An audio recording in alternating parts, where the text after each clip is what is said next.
I will continue my lecture on the salient features of CPC, and I think that I have come up to section 75 of CPC in the last lecture. But anyway, I want to touch upon section 73 for more clarification or emphasis on the subject that is covered by section 73. I spoke about the priority of government. If the claim of the government creeps in, the whole arrangement between the other degree holders will be upset. Because when the government comes in as a claimant in an execution petition, the government has a priority over the claim of other private degree holders. Therefore, the claim of the government must be accommodated first. But I told you that the reason for accommodating the claim of the government as a priority is based on a necessity. That is a necessity of appreciating the responsibility of the government or a sovereign state. Because a government is a sovereign state. It has some sovereign function. You can administer sovereign function only with the financial assistance. But financial assistance can be provided only by the people. But if the financial assistance is stopped, or suppose if it is not available to the government will suffer, or it will be prevented from discharging its function as a sovereign state. Therefore, in order to administer the state effectively, every government is expected to have resources, financial resources. Therefore, that is the consideration for giving according priority to the government. It is called doctrine of necessity. Therefore, the claim of the government will override the claim of other degree holders. And there are some limitations also.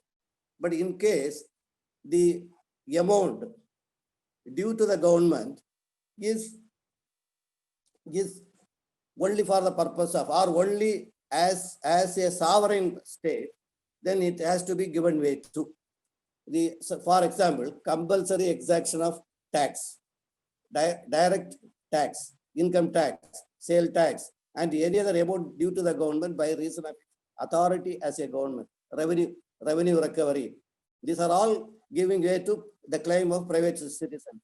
In those cases, even the court has to accord priority in the matter of disbursement of the amount available in the court or available as an asset of the court that is recovered from the property, sale of the property belonging to the judgment debtor. There are some restrictions, as I told you. Suppose if this money is payable to them only as a symbol of the sovereign function, then it has to be acceded to. If it is otherwise, suppose it is an exception. If the government, nowadays even the government is doing private trade, just like any other private citizen of this country, even the government is doing commercial activities. In those cases, if any claim arises in favor of the government or as against a citizen, then a decree is obtained by the government. In those cases, they will be treated as just like another degree holder, a private degree holder. They will not be treated just above the other degree holders. They will be treated on par with other degree holders. Therefore, they are entitled to only a share in the proceeds. But if it is the money payable by way of tax, revenue recovery, if as a symbol of its authority, governmental authority or sovereign function, then this money has to be given first to the government. One more exception is that if the amount payable to the other degree holders are all ordinary debts, suppose money is recovered because a decree has been passed in ordinary transactions, then the government's priority priority for government will be accorded. But in case a property is sold as a result of a mortgage by the court, and the money is deposited in court as a proceeds from the sale of that mortgaged property, then this money has been recovered on the basis of the mortgage. This mortgage means you all know that money advanced on the security of the immovable property. In those cases, if the mortgagee files a suit for the recovery of the amount on the mortgage, and the court comes to the rescue of the plaintiff by giving a decree, and in execution of that decree, that property is sold and the money is deposited in court. In such of those cases, the government will not have priority because it sold the property because it has been offered as a security. Just like if it is a secured creditor also, just like a bank. In bank also, we obtain loan on the security of the immovable property. If that the bank is a secured creditor, the bank sells the property with the intervention of court, and the money is deposited in court. That in that case also, the government will not have priority. Then pledge. If money is obtained as a loan by pledging the jewels in a bank or in a financial institution, and the bank approaches the court and obtains a decree for the realization of the amount advanced on the security of the jewels or a mobile property, in those cases also, the government will not have priority. But these are all exceptions. Therefore, you have to keep it in mind, these exceptions. Then the case reported in 2004 3 CTC 696. And also, you kindly read 2005 5 SCC 694. For a fuller understanding of the purport of the section, you kindly read these two case laws. One is 2005 5 SCC 694, and the other is 2004 3 CTC 696. Then we'll come to section 77, which speaks about letter of request. But I have, on that other day, I dealt with the power of the court to issue commission. Commission means issuing commission to inspect a property situated out of the state. Therefore, the court will issue a commission to examine a witness resident in another state. Therefore, in that line, this section 77 comes, which deals with letter of request. Suppose if a person is situated in a foreign country and he cannot come over to India and he has to be examined, in such of those cases, the court will issue a commission to another court. No, sorry, not a commission, a letter of request, requesting that foreign court to appoint a commission for the purpose of examining a witness. This can be done. Instead of issuing a commission straight away, as we saw in section 76 and also 75, you can issue a letter of request to that foreign court, requesting that foreign court to appoint a commission and conduct whatever it is required for the purpose of gathering evidence. Just like you for fuller understanding, you keep it in mind. Suppose a person is residing in England, and that person it may not be very easy to get that person here due to old or due to disease or any other infirmity, for reason of which he cannot come out in India. The court there will request the court, or the court here will request that foreign court, that's London court, to issue a commission to examine that person, and that court will oblige our court and appoint the commission, a commissioner there, and the commissioner will record the statement of the witness and submit to the court. The court requested will transmit a recorded deposition of that witness to the Indian court which requested it. Therefore, a letter of request can also be sent by a court to another court in a foreign country. The relevant decision on this subject, it is a decision rendered by our Honorable High Court, reported in 2007 to CTC 467. This is a case wherein a court from London requested our Honorable High Court to appoint a commission to examine a person here. Our court obliged. High Court itself treated this request as a petition, and after hearing the parties or after hearing the petitioner, this honorable court, our honorable court, appointed a commissioner to examine the witness residing within the limits of the honorable High Court. Here, whether any person can intervene and object, a question will arise. Whether it is a case to be filed by only the petitioner and order to be obtained therein. Here there is no, it is not an adversarial suit, or it is not an adversarial claim. Therefore, this petition has to be entertained by the court which is requested, and order has to be passed. In these cases, no party can be allowed to intervene. Therefore, nobody can oppose the grant of a commission or issuing the appointment of a commissioner to examine a witness. Therefore, it is not an adversarial litigation, the letter of request. Therefore, kindly read this particular decision. Then section 79 speaks about suit to be filed a state and also to be sued, to be sued. And in these cases, the government can also, just like a private citizen, can file a suit for establishing their claim or for recovery of money, just like a private person. Government can also file a suit.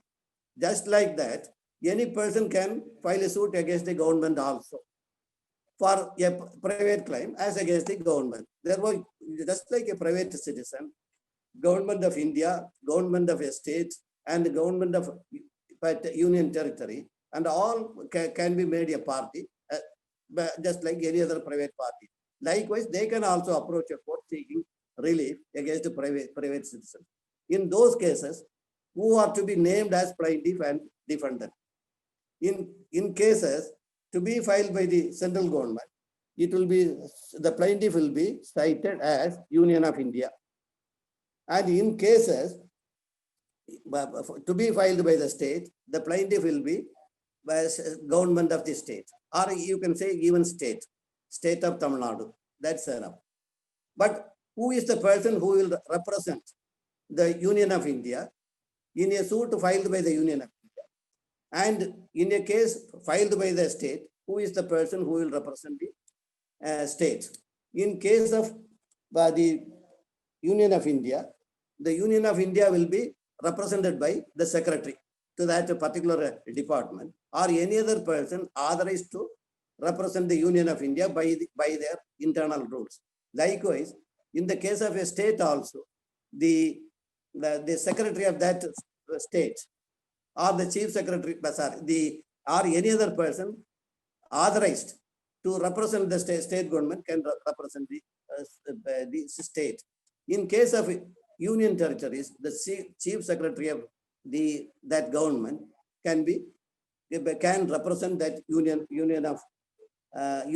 territory. There is a small distinction between union territory and also other states.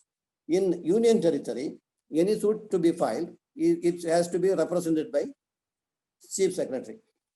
And in this regard, you kindly go through two decisions.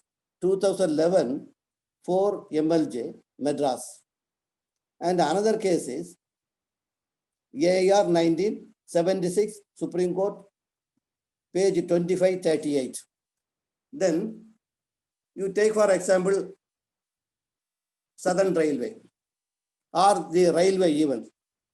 The railway administration or the railway is owned by Union of India. Therefore, whenever you want to file a suit against the Southern Railway for a claim against Southern Railway, you have to always implicate the Union of India, because the railway is owned by Union of India. Therefore, in a suit against any railway in India, or in a suit to be filed by the Southern Railway or any other railway, it has to be filed only by either in the name of Union of India or against Union of India, represented by the general manager of that particular railway. Therefore, in all cases against railways, Union of India should be made a party. And these railways are shown as represented by the railway, general manager of that particular railway. either in a case where the railway want to file a suit, it has to file a suit only in the name of Union of India. And if a suit has to be filed against Southern Railway or any other railway, it has to be filed against Union of India. There's two cases. AIR 1976, Supreme Court 2538 is also a relevant decision. Then we'll come to Section 80. Section 80 is an important section in CPC. Suppose if a suit has to be filed against the government, certain formalities are to be complied with. That is provided under Section 80. Section 80 notice as an important section in CPC. It has to be, what are all the conditions that has been stated in Section 80 has to be followed before filing a suit against the state, central government, state government, or any other public officer in respect of any act purported to have been done in the course of their official function. Therefore, in those cases, you have to send a notice, prior notice to the government and also the public officer. Section 80 notice is to be given 2 months notice. The 2 months notice has to be given before you file the suit. In the suit, you have to state that already Section 80 notice has been issued to the government or the defendant. And even after receipt of the notice, within 30 days, the claim of the plaintiff or the redressal of the plaintiff has not been done at all. Therefore, saying that already 80 notice has been served on the Union of India or the state or the public officer as the case may be, the suit will not be entertained at all, even in case this is a suit against government. Section 80 notice is a must. And in cases, you may, suppose this notice has to be served in case of Union of India, the notice has to be served on secretary to that government, Union of India, that regarding the particular department. Against the state, against the state, secretary to the government, and in respect of matters that is coming within the jurisdiction of a district or a district court, then the district collector can be served with that notice, district collector. And as far as union territory is concerned, the chief secretary of that state has to be served. In case of a claim against railways, the general manager has to be served. Therefore, Section 80 notice is necessary. That is 2 months notice. Unless these 2 months notice is served on the officers stated in Section 80, no suit will be entertained. And a question may arise. Suppose in case any relief is to obtained immediately, and even this by a delay, if a suit is filed, then by a delay of these 2 months, wherein the government has to be issued a notice for 2 months, the purpose of approaching a court will be defeated. In those cases, it cannot brook any delay. If the relief to be obtained from the defendant or the government cannot brook any delay, they can immediately approach the court with a request that the requirement of notice under Section 81 has to be dispensed with, stating the reasons why such a relief is immediately needed. You have to explain to the court and you have to obtain the consent of the court for filing the suit, dispensing with the requirement of Section 81 or the requirement of notice.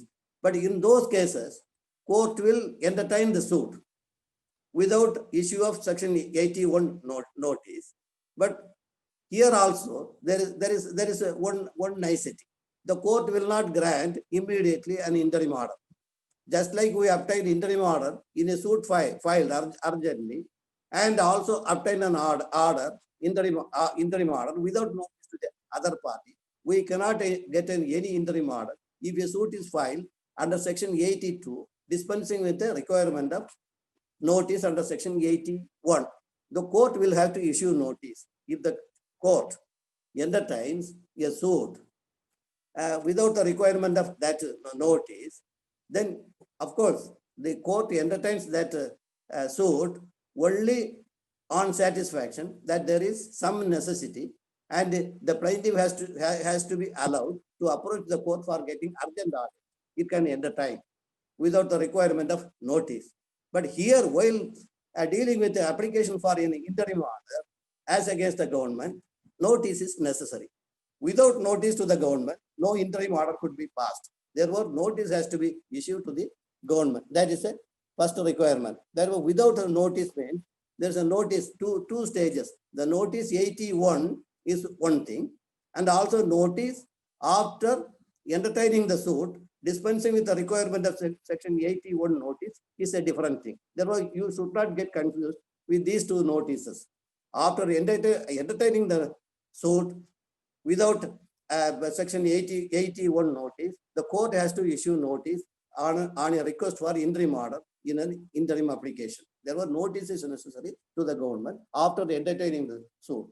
And here it cannot be dispensed with. And here, if the court finds a request is made to the court for dispensing with the requirement of notice, and the court hears this application and comes to the conclusion that this suit could have been filed yet 2 months later, or after issuance of notice, it could have been very well done, and whatever relief asked for by the plaintiff could be rendered to him or could be awarded to him after hearing the other side also. Then the court will return the plaintiff to the plaintiff, saying you file it after 2 months. That means you file it after issuing notice under section 81. Therefore, the suit will be returned for presentation after complying with section 81. Therefore, and in case any suit is filed without serving any notice on the government, it will not stand. It has to be rejected. Then a question will arise during the trial whether notice issued under section 81 is proper. Therefore, here also the court will not simply look into certain defects which are not material, will not dismiss the suit saying that you are not sent a proper notice. Suppose if the particulars are clear, the plaintiff, the defendant, and also the relief sought for, the substance of the allegation, and identity of the person, everything is clear. Of course, it may not have satisfied the strict observance of any law or any procedure, but the court will see whether it has substantially complied with the requirement of a notice regarding identity of the party and also the cause of action and also the relief claim. If the court is satisfied, sufficient material has been given in the notice, the court will not dismiss the suit on the ground that the notice is not proper. And also, what is the reason for notice? Why law requires issuance of notice to the government before entertaining a suit filed against it? That means the court expects the government to redress the grievance of the person by themselves or by itself. It can negotiate with the party, or it can entertain the request made in the petition, and in case it is allowable, it can be considered. The court can grant, the government itself can grant the relief without forcing the party to approach the court. Therefore, this is one situation. And also, in case where the government doesn't want to consider the request or grant the request of the party, the claimant, they can reject it. But when they reject it, they will give some reason. And the party, if they read that reason for their rejection, if the rejection is proper and also the reason given in the rejection order is proper, they may not approach the court. Just like it will save the time and energy of both the parties. It will be in the interest of both the parties if an order is passed by the government, even before a suit is being filed, then it will be in the interest of the party to decide whether a suit has to be filed. Therefore, it is just for giving time both to the government and also the party to think over it, and also if the claim is allowable, they can entertain such a request and grant the relief without approaching the court. Therefore, this is the rationale behind the requirement of notice. Then one more exception is whether notice in respect of cases that can be filed under another statute. Take for example, this act called Tamil Nadu Hindu Religious and Charitable Endowment Act 1959 provides for institution of a suit under Section 70. That act deals with the claim of private parties having some interest in a temple to approach the assistant commissioner. And if assistant commissioner passes an order, and as a result of which the party who approached him is aggrieved, they can file an appeal to the government. And after the government also rejects the claim of the petitioner or the claim of this person, then they can approach the civil court under Section 70. Therefore, after following all the procedures contemplated under this act, that particular act, if a person files a suit against the government, this Hindu Religious and Endowment Department is also a government department. Therefore, if any suit has to be filed under Section 70, in those cases, notice is not required. Therefore, notices will be required only in other suits not covered by special statutes wherein institution of suit is permitted after certain procedures are met. Like this, the statutory suit in respect of other cases covered by other acts, then the Section 80 notice is not required. The case is now dealt with in this reported decision 2005 3 CTC page 151. The equivalent is 2005 3 MLJ 149. Then next case on the very same subject is 2002 5 CTC 786. Equivalent is 2003 1 Law Weekly 171. And one more reason for the requirement of noticing, the notice is intended to alert the government about the request of the party.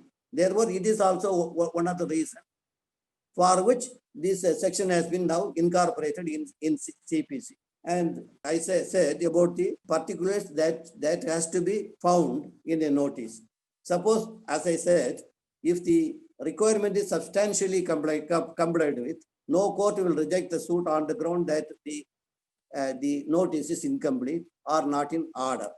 But on the contrary, suppose if a material fact is omitted in the statutory notice, then definitely it will entail dismissal of the suit. Therefore, material fact has to be stated in the notice, wherein that request for some relief from the government is requested. And in case notice has been given for a particular relief on the basis of a particular cause of action. Suppose the suit is filed for a different relief based on some other cause of action, then the suit will be returned for this notice, complaints of notice. And suppose in case it is not complied and the suit is again filed, it will be dismissed. Therefore, in case a different cause of action and on the basis of which a different relief is sought for, then Section 80 notice, 81 notice is compulsory. On the basis of a notice already served for some other relief based on some other cause of action, a suit with a different prayer based on a different cause of action is filed, then Section 80 notice is a must, it has to be served on the government. And one more, a discordant note I have come across is a decision rendered by the Honorable Supreme Court. Now the Honorable Supreme Court has taken a liberal view, which states that the government should not defeat the suit filed by a citizen by raising the plea of want of notice under Section 80 or period of limitation. Of course, a judge has taken a liberal view and he has rendered judgment. Kindly go through it and you will understand the nicety. Now this case is reported in 1997 1 CTC 298. Here, the settled principle of law is notice is necessary, and in cases where there is urgency, then you can explain to the court and also get a dispensation of that notice. And a suit filed without such a notice is invalid, cannot be entertained. But in the midst of these settled propositions of law, the Supreme Court has passed this order. Kindly go through it. It will throw more light on this topic that is reported in 1997, 1 CTC 298. Then one more instance wherein the requirement of notice is also dispensed with when the state government or the central government does not take a plea that the suit is not maintainable on the ground of want of notice. Suppose if they waived, if they waived that requirement, then also that suit can be entertained. But one rider is that it does not go to the root of the matter. Suppose in cases where sensitive materials are there, when substantial relief affecting the interest of the state has been asked for in the suit, then definitely waiver cannot be given. Therefore, if it does not go to the root of the matter, the government can waive that requirement. But if it goes to the root of the matter, then the government, the suit, the notice under section 81 is necessary. Then in this waiver has to be explicit, not implicit. Suppose in case the written statement does not take that plea, saying that the suit is not maintainable for want of notice, it cannot be taken as if that the government has given waiver. Therefore, absence of any plea, either against or for the requirement of notice, will not lead to the conclusion that the government has waived its privilege of notice. No, in the written statement, even if it is not stated, unless the waiver is explicitly stated in the written statement, the court will not entertain by the plea that the government has waived the privilege of notice. Therefore, in the written statement, the government has to take a definite stand, either saying that it is hit by the want of notice or we are waiving it. Therefore, it has to be explicitly stated. Then section 81 deals with the exemption given to the public officer in respect of a case that is pending before court. Whether a public officer can be arrested, and also whether the personal appearance of a public officer is always required. That the courts, the section 81 says, in a suit instituted against a public officer in respect of any act purporting to be done by him or in his official capacity, the defendant shall not be liable to arrest, nor his property to attachment. Therefore, he is exempted from arrest and also exempted from this property is also protected from attachment. But in cases a decree is passed, then if the decree is not obeyed, then in those cases he will be liable to attachment. Liable to attachment means he will be put in civil prison, and also the property of the government will be attached.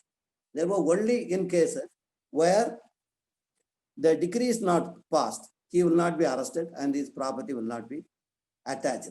But after a decree, if there is a violation or disobedience of the decree, then just like any other decree, that can be executed by executed against a public officer. Then section, and the public officer can always file an application before the court saying that his appearance before the court may not be necessary always.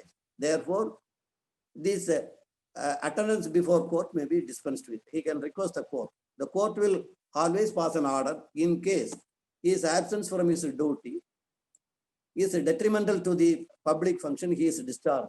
Then in those cases, the court will also pass an order exempting him from appearance in all the hearings. But he has to appear on occasions wherein his presence is required for the purpose of examining, for the purpose of producing any document.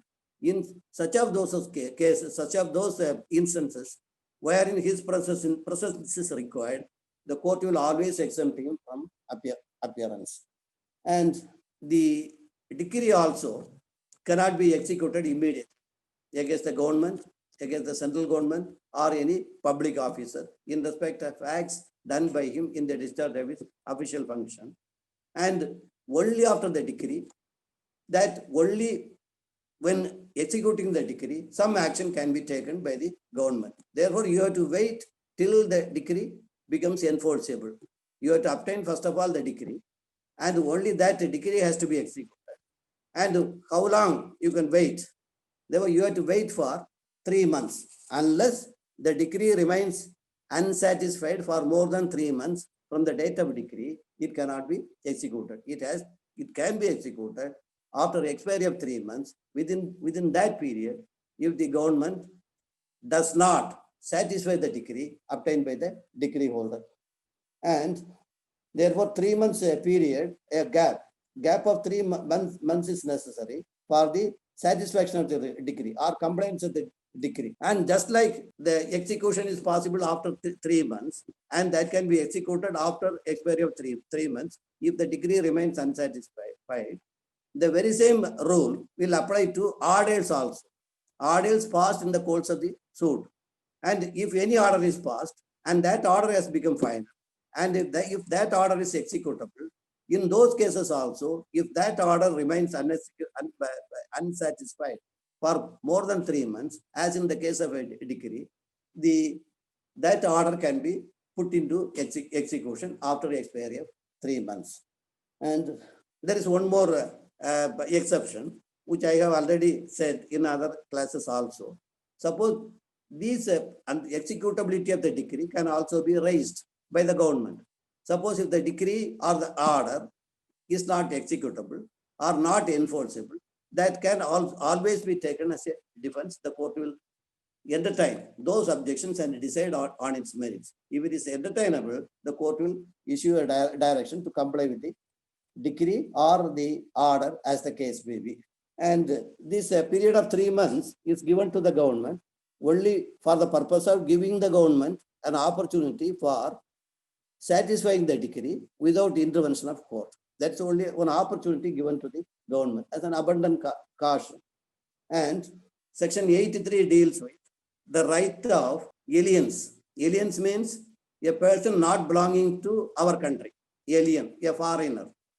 Then whether an alien can file a suit in India, just like any other person who belongs to India can file a suit, approach a court of law in India. Can an alien approach a civil court in India? That is provided under section 83, whether an alien can sue. Here, of course, the alien or a foreigner can always approach a civil court in India. But there is a difference between two kinds of aliens.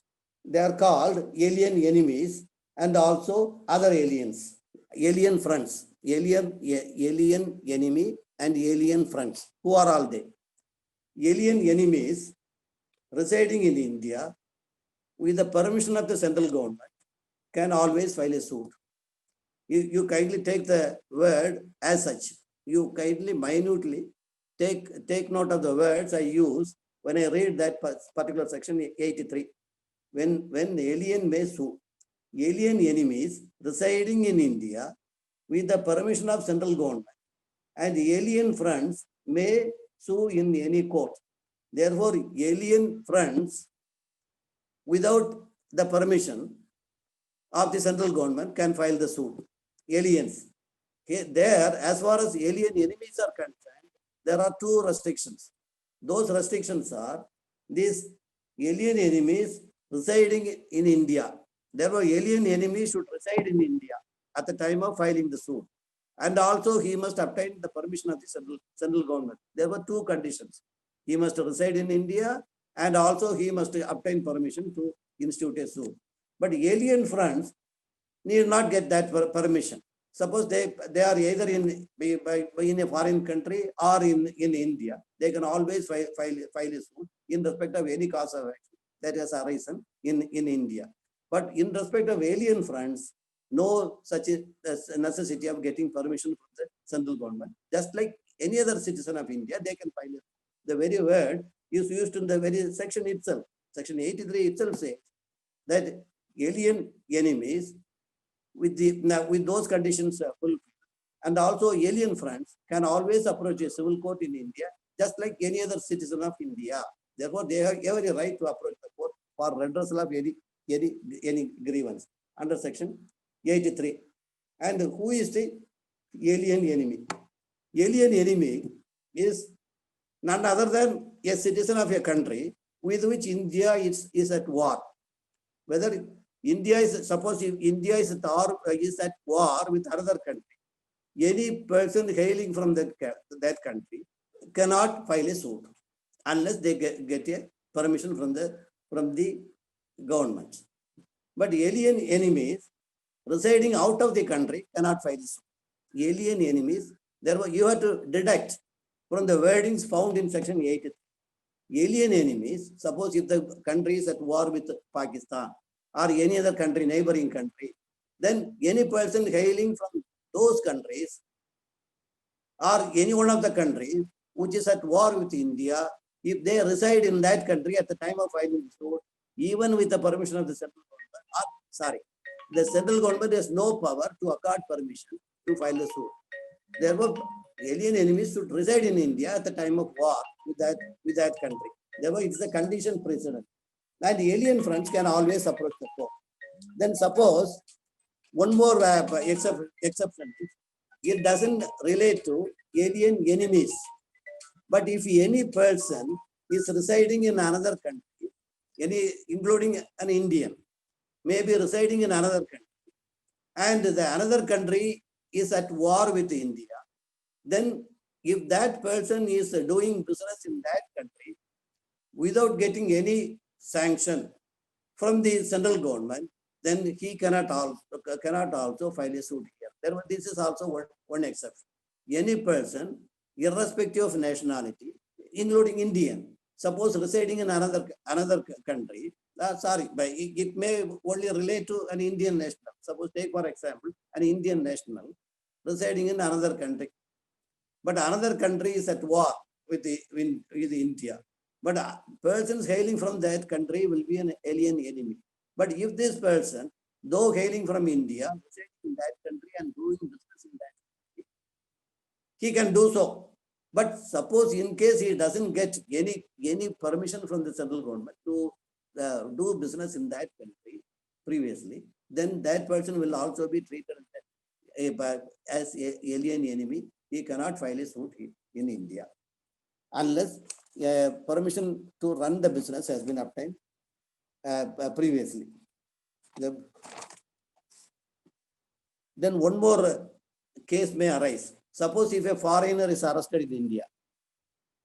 If the foreigner is arrested in India, can he file a suit here? If he doesn't come with any of the prohibitions we saw in section 83, then even an internee means a person who is detained in India, can always file a suit. Merely because he has been detained in India for any other reason, it doesn't mean that he has no right to file a suit. He has every right to file a suit unless he doesn't come within any of the prohibitions we found in section 83. Therefore, that person can also, there is no prohibition. A person who is detained cannot be treated as an enemy alien. Unless he satisfies all the other conditions to treat him as an enemy alien. Now, section 84, whether a foreign state can file a suit. Foreign state, take for example, United States of America, Britain, France, Germany, they can always file a suit. Under section 84, they can file a suit straight away in respect of. But here also you have to take note, I will read the section. State may sue in any competent court. This a foreign state may sue, that can sue in any competent court, provided that the object of the suit is to enforce a private right vested in the ruler of a state or in any officer of such state in his public capacity. Therefore, you will get confused. The more you read that section, you will get more complication and also get confusion over the very word used in that section.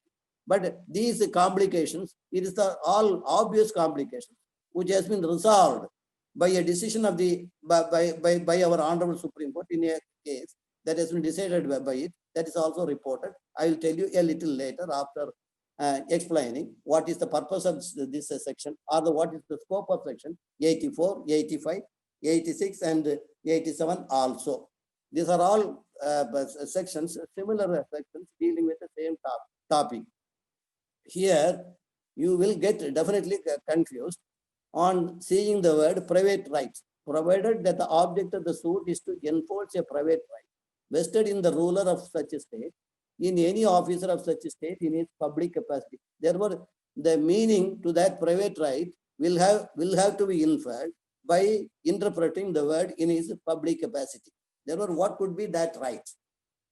Because the act says only the state can enforce its private right. What is that private right? Private right is nothing but that right that will arise in favor of this state in its capacity as a public, or as a government, a public government. It is not a private right as we understand. Therefore, I will deal with it a little later. Now, next section is 85. Persons specifically appointed by government to prosecute or defend on behalf of a foreign ruler. Here, the central government may, at the request of a ruler of a foreign state, or at the request of any person competent in the opinion of the central government to act on behalf of such a ruler, by order, appoint any person to prosecute or defend any suit on behalf of such a ruler, and any person so appointed shall be deemed to be the recognized agent by whom appearances, acts, and applications under the code may be made or done on behalf of such a ruler.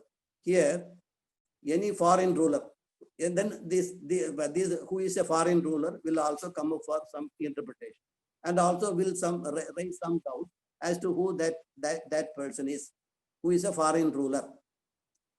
This has also come up for discussion before the Honorable Supreme Court in a case that has been decided and reported. I will refer to that decision. A foreign ruler can always approach an Indian court and ask for a relief, just like we saw in section 84. A foreign ruler can himself, or by an agent, or by an authorized person, always move an Indian court. But in some cases, Government of India will also, at the request of that foreign ruler, appoint a person, a permanent person here in India, to represent that ruler and file a suit here. The central government may give permission also to a particular person or any other person whom the central government may think as representing that ruler, can always be appointed as an agent. This agent can always prosecute a case on behalf of that ruler in an Indian court. And this central government can always appoint a person on behalf of a foreign ruler to file a particular suit, or several suits of the same class. It will specify those cases in respect of which that agent has been permitted to approach the court on behalf of a ruler. It may specify the suits as either a particular suit or a number of suits. It can say in its order. Likewise, it can permit that agent to file certain class of suits. What are those classes? It will give the classification so that any suit coming within that classification can be filed, is permitted to be filed by that agent. And also, it can specify the court also. Suppose in respect of any case to be filed by United States of America or London or France, Germany, then it will say, in all those cases, this particular court in India will alone have, it can specify that particular court. Therefore, in those cases, only the particular court can alone be approached for filing a suit by a foreign government or a foreign ruler. Therefore, the central government, while granting permission to the agent, it will specify suit or suits to be filed, and also class or classes of suits to be filed, and also specify the courts. If all these classifications are made in the order, then one has to follow that classification the suit cannot be filed outside that classifications. And no foreign state, but in the case of the next section, that is section 86. 84 and 85 speaks of the right of a foreign government, foreign ruler to file a suit in India. Section 8 speaks of a suit to be filed against a state or a foreign ruler.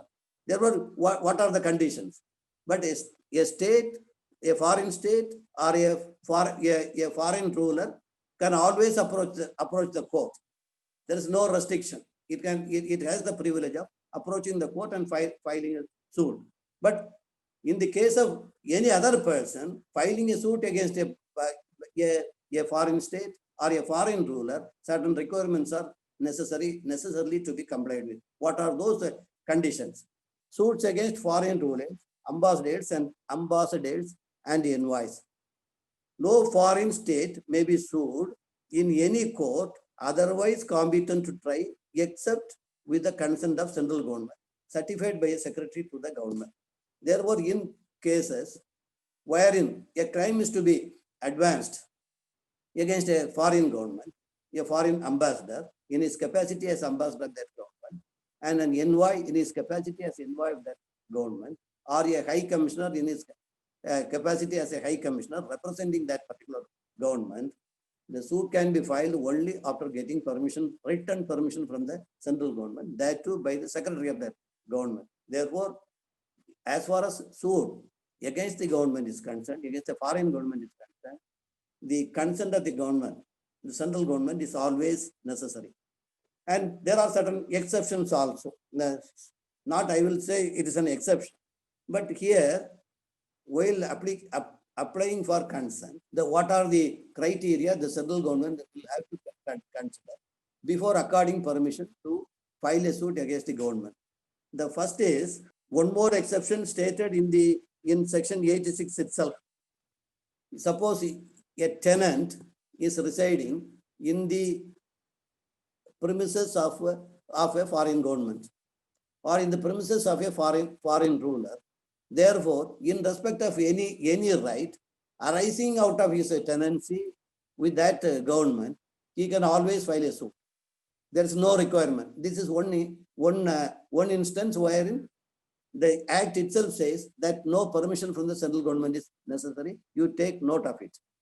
Otherwise, these are all hedged in by a condition. But as far as the tenant in respect of a property owned by that government is concerned, that tenant has every right to approach a court of law as against that government in respect of matters arising from that tenancy. Therefore, that is exempted from this permission. But in respect of other cases, consent has to be obtained.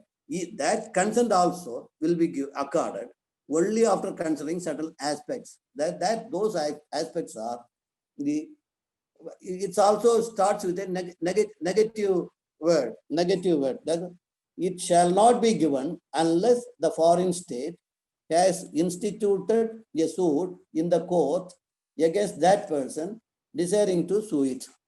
Suppose the foreign government has already filed a suit in a particular court in India against that particular person. That particular person, in respect of the very same matter, for some different relief against the government, can always approach that court.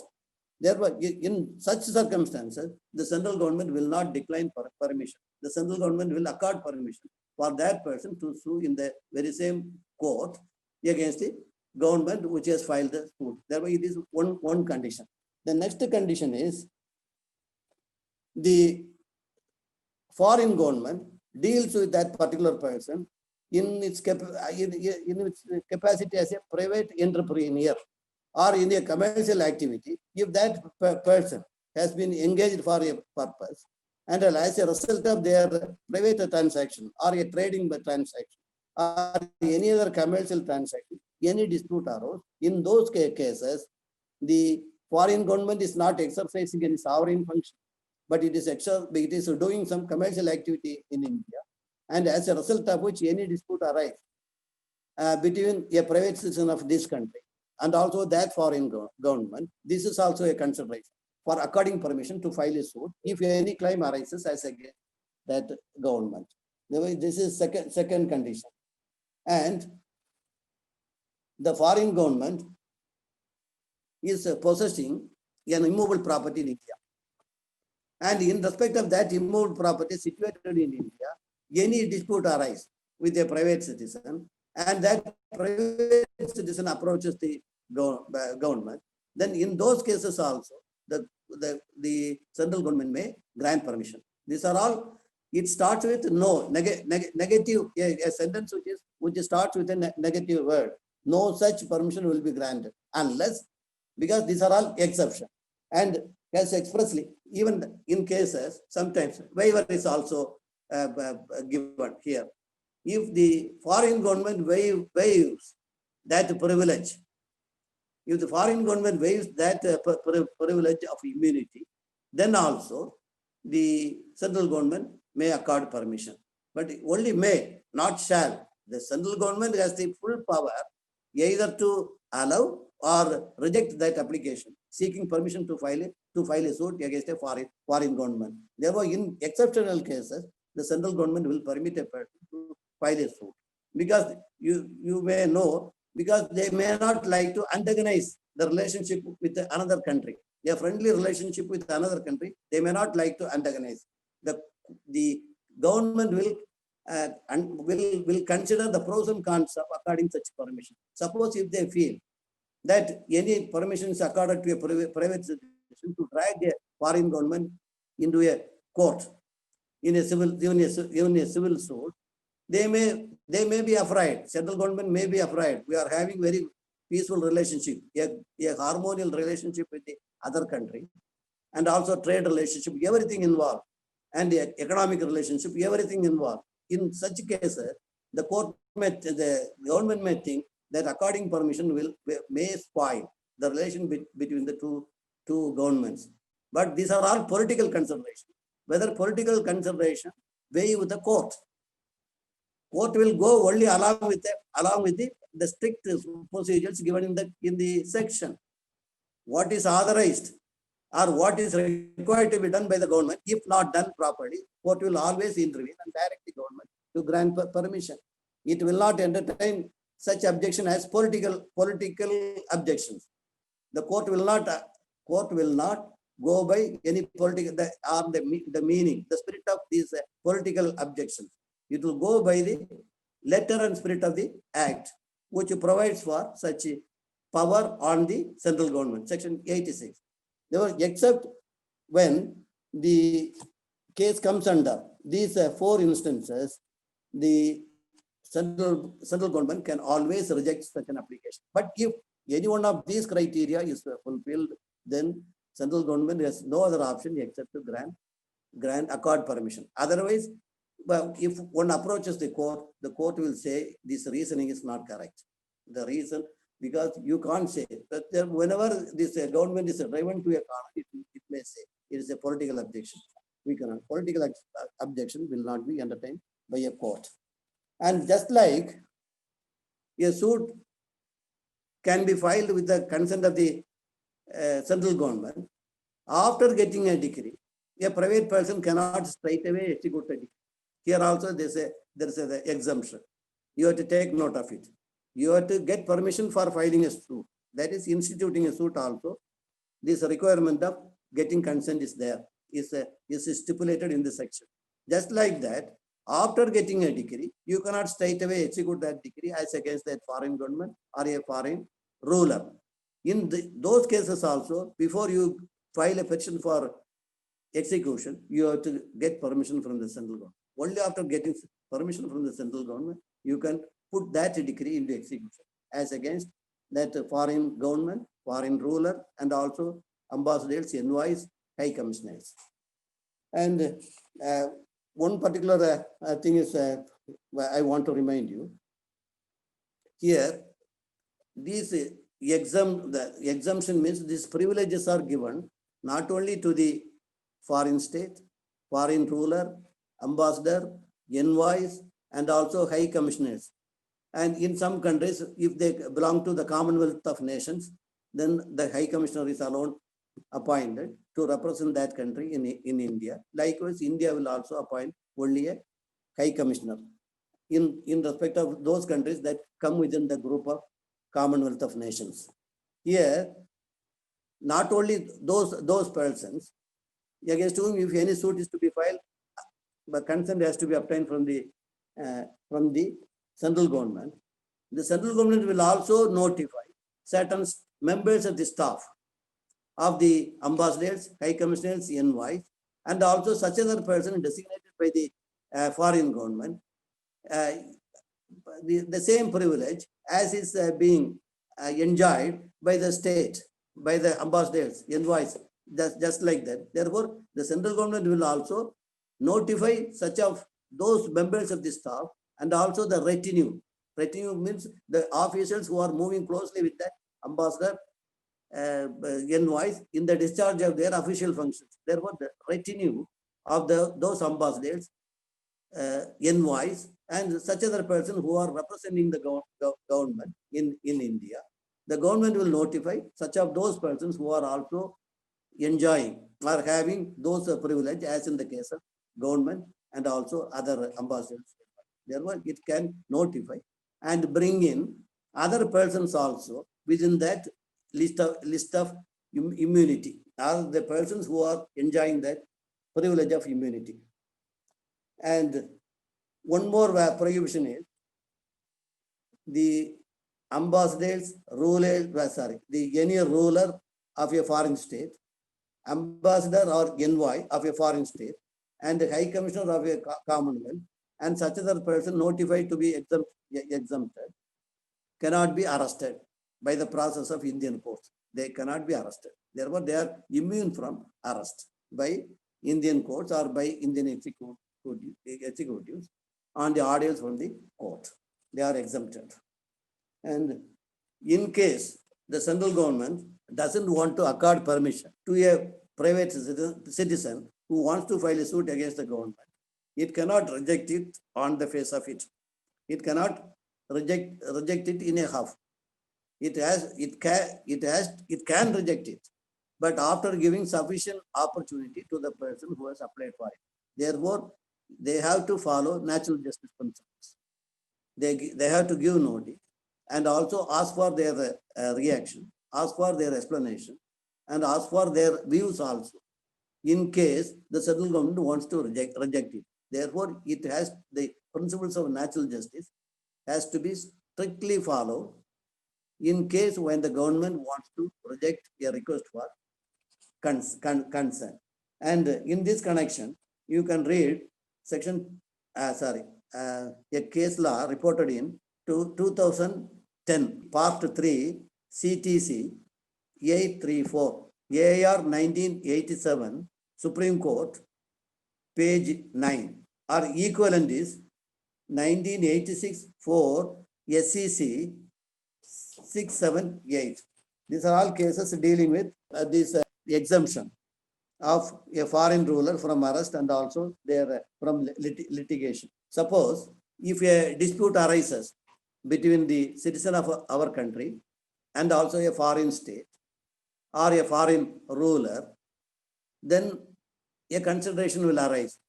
In such of those cases where the right of a private citizen arises from a transaction which arises from a contractual obligation or a commercial activity. In those cases, the government has to consider granting that request. The government should not prevent a private person from getting a relief, suppose if he is wronged by the conduct of the foreign government. Insofar as that contract or the commercial transaction is concerned. In those cases, the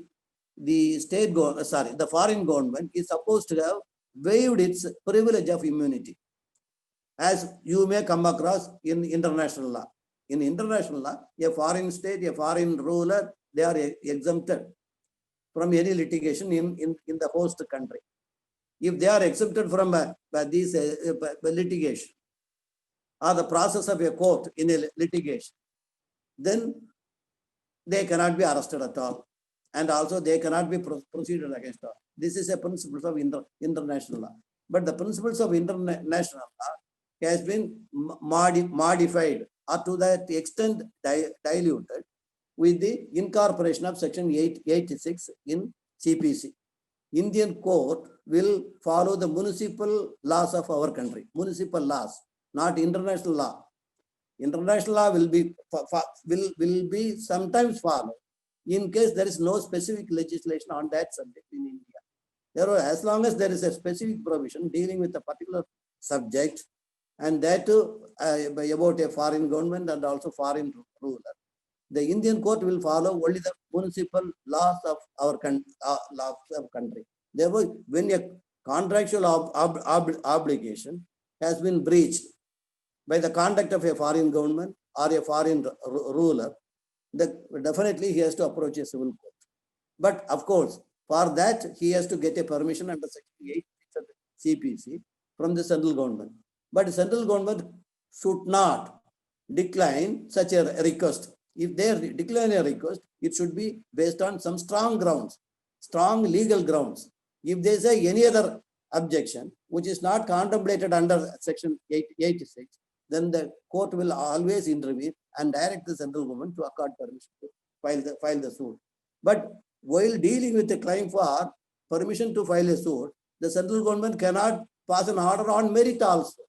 It cannot go into the merit of the claim made by the government, made by the private citizen. That claim can be agitated only in a civil court. The civil court will alone render a verdict on the merit of the case, but therefore it is not the function of the central government to deal with the merit of the case, but about their power or about the right of the citizen to approach the civil court. That alone has to be considered. This is reported in, you take down the case law 2010 3 CTC 834. One more aspect you have to understand is this immunity we have been as mentioning, or I have been speaking of, is extended to the corporations and also other undertakings of the foreign government also. Suppose the corporation and also other undertaking is owned by a foreign government. Therefore, whatever immunity that is given to these foreign government and foreign ruler will also be extended to that public institution of that foreign government. And the style of foreign rulers as parties to the suit. Here, the ruler of a foreign state should be identified as the state where he is the ruler. You should not get confused with a monarchical form of government. In a country where a monarch is ruling, but nowadays it has become outdated. It is not except in a very few countries, even I can't say, where is a monarchical government. In cases or in countries where a monarch is ruling, other countries are now ruled by people who are elected by government, popular government. If they enjoy the support of the population, majority of the population, they will be elected. Therefore, those persons are called rulers. Rulers, according to our understanding is concerned, they are the head of the state of your country, head of the state. Head of the state of your country is a person who has been elected. But not to speak of the ceremonial heads, like in India, a president, a nominal head of the state, but the actual power is vested with the prime minister. Likewise, in any other country where a democratic form of government is in existence, only the head of the state will be a nominal person to represent that country. But the real power will be vested with a person who is elected. Therefore, you have to understand that way. A ruler of a foreign country is none other than a person who has been elected by popular support and in whose hands the power of the government is vested. Now, therefore, you have to say, whenever a foreign ruler is conferred with certain powers, and that ruler has to be sued, then you have to sue that government only, government, not that particular ruler. That is provided under section 87. Then one more case law that I said earlier, will clear all your doubts about the power of the government or about the power of the right of a citizen to file a suit against the government is completely discussed. Whatever doubt you have in section 85, 86 will be cleared if you read very closely the decision reported in, you kindly take note, AR 1966, Supreme Court, page 230. I will say one more. AR 1966, Supreme Court, 230. You kindly read it very closely. This decision rendered in this court. Here, the private right is discussed. Private rights. What is that private right? Private right cannot be a private right of that private ruler. It is a private right means the right that is vested in the government. Therefore, it is a public property or it is a public right. They can ventilate. It is not as if they are the private property of the ruler or is the private property of a government. The private property of a government should mean the property of that government only. Therefore, it cannot be interpreted or understood as a property belonging to a private citizen. The property belonging to the foreign government in their capacity as a public functionary. That has to be understood. But this is clearly discussed in AR 1966, Supreme Court 230. Kindly read it. I don't have time, but I have taken note of it very elaborately in my notes. But you kindly read it and get the benefit of the understanding of that section. One more decision reported on this subject is 1986 4 SEC 678. This is also a case concerning the very same subject. And next is section 87A, capital A, definition of foreign state or a ruler. A foreign state means any state outside India which has been recognized by central government. This is a foreign government. Likewise, ruler in relation to a foreign state means the person who is for the time being recognized by the central government to be the head of state. I have told you, the ruler is none other than a head of the state. Every court shall take judicial notice of the fact that a state has or has not been recognized by the central government. That a person has or has not been recognized by the central government to be head of the state. But these facts are taken judicial notice of by the government. Whether the government is recognized by India or not is a notice that is already there within the knowledge of the court. You need not prove that United States of America is recognized by India as a foreign state. As likewise, England, France, these are all countries that has been recognized. Likewise, the head of state, that they are elected, or they are the head of the state representing a government. These are also facts which will be taken note of or judicial notice of by the court as if they have the knowledge. You need not prove it. Therefore, it is a crux of that judicial notice. Section 87B will apply to formats of former Indian rulers. Former Indian rulers means former rulers of Indian states. Before the commencement of our constitution, there were rulers of Indian states also, but they are not then part of Indian government or British government. Such of those states which are out of the Indian territory or jurisdiction of the Indian government were treated as foreign government before the enactment of Indian Constitution. Indian Constitution came into force on 26/1/1950. Therefore, in respect of any cause of action that arose, but it is now outdated, you need not read too much, but you kindly understand. But in respect of cause of action that arose before this enactment of Indian Constitution or promulgation of our Indian Constitution, any cause of action arose as against the ruler of that foreign state. Foreign state is nothing but previously it was an Indian state. Then also the very same condition will apply as we found in section 84, 85 and 86.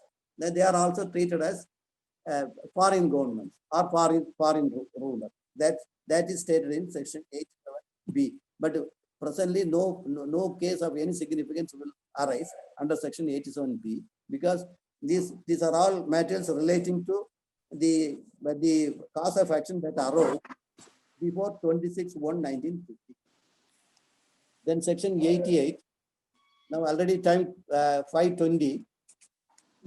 Madam, may I continue or? How many minutes you need, sir? How many more minutes? I will finish before 5:30. Yes, sir. Yes, sir. You can continue, sir. One the important topic, section 88. Section 88 deals with interpleader suit. What is that? Called interpleader suit. Interpleader means who are the plaintiff and who are the defendants. Interpleader means as amongst the defendants, they plead as against each other. It is not as if the defendants will plead against the claim of the plaintiff. Plaintiff is an unattached party in a suit, but he is a plaintiff because he has to approach the court. When suppose if a property is in the hands of the plaintiff, a person, but over which he has no ownership, but obviously it belongs to some other person. Any money, any debt, any immovable property, any movable property in the hands of the plaintiff, and so he doesn't know to whom this property has to be handed over. In such a, there are some dispute amongst other claimants saying that I am entitled to it. I am entitled to. Suppose if the rights, these disputed rights, voices of ownership comes from different persons, and the person who is in possession of that property is in a confusion, thrown into a confusion, then he has to necessarily approach a civil court by filing a suit that is called interpleader suit. Here the interpleader suit is not a suit filed by the plaintiff against those defendants for establishing the right of the plaintiff. Now the plaintiff has filed the suit only to find out through the medium of court as to whom he should pay the amount and get a discharge. Suppose if he is having 1 lakh of rupees belonging to a particular person, he has somebody in mind. This money is due to somebody else. But when he announces that fact, several persons comes up saying that I am entitled, they kindly give it to me. In those cases, he cannot decide which of those persons who raise a claim can be given that money. In those cases, he can file a suit saying that I am having 1 lakh rupees. It came by this way, it came into my hand in these circumstances. But I don't know who is the legal person to whom it should be paid. In those cases, the defendants will fight amongst themselves, pleading as against themselves as defendants. But the plaintiff, as soon as that suit is filed and the money is deposited into court, he will be dismissed from that suit. And when he is dismissed, that is discharged.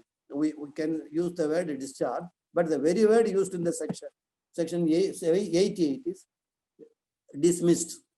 As soon as he files the suit, he will be dismissed from the suit once he disowns the property and it is deposited into court. When it is left in the custody of the court, he is relieved. But he is entitled to the charge for the safe custody of this property which he had in his hands, and also the cost of litigation. When he gets the cost of litigation and also any other expenses he incurred for the protection of that property, he will walk out. But sometimes the court will keep him also till the end of the litigation, but he can always come out. The court will. This is called interpleader suit. Then in this connection, you kindly read 2003 MLJ 428.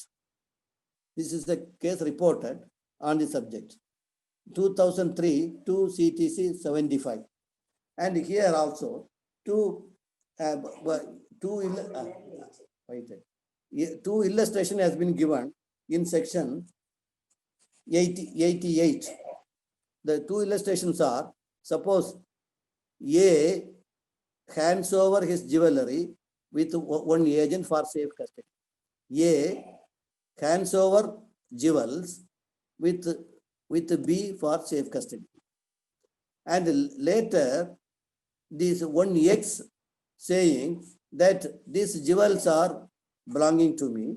It has been handed over to A previously, but without informing that he has now, without my authorization, he has deposited that jewels with B. Now B will be in a confusion whether this jewelry has to be given to X or A. Now, can he file an interpolator suit? Can B file an interpolator suit against A and X? Here the court will not entertain because he has received the jewelry as an agent, as an agent of A. Therefore, in those cases, if a person says that this jewelry belongs to me, the court, the custodian of that jewelry will not be allowed to file a suit. Likewise, the very same illustration. Suppose A deposit the jewelry with B, and thereafter he writes to X saying that after getting money from X, you kindly treat the jewelry deposited with B as security for the loan you are now given to me. Here, there is a written agreement. Here, definitely X will claim that jewelry from B, saying that these jewelries have been entrusted to you as a security for the payment of money that has been advanced to A. In this case, now a confusion will definitely arise, and there is a genuine dispute between X and also A. In those cases, B has no interest, except being a custodian of the jewelry, he has no interest over the jewelry. In those cases, the B can file a suit before a court saying that A entrusted the jewelry with me, but now X claims the jewelry as if this is entrusted with me for as security. Then what to do? In those cases, court will entertain that application, that suit as an interpolator suit. In the interpolator suit, plaintiff will not ask for any relief for himself, claiming any ownership or right over the jewelry. That is called interpolator suit. Kindly take down the case law 2003 2 CTC 75, and the other is 2003 MLJ 428 about settlement of dispute outside the court. Then we will deal with section 89 in the next class. With this, I complete my lecture for today.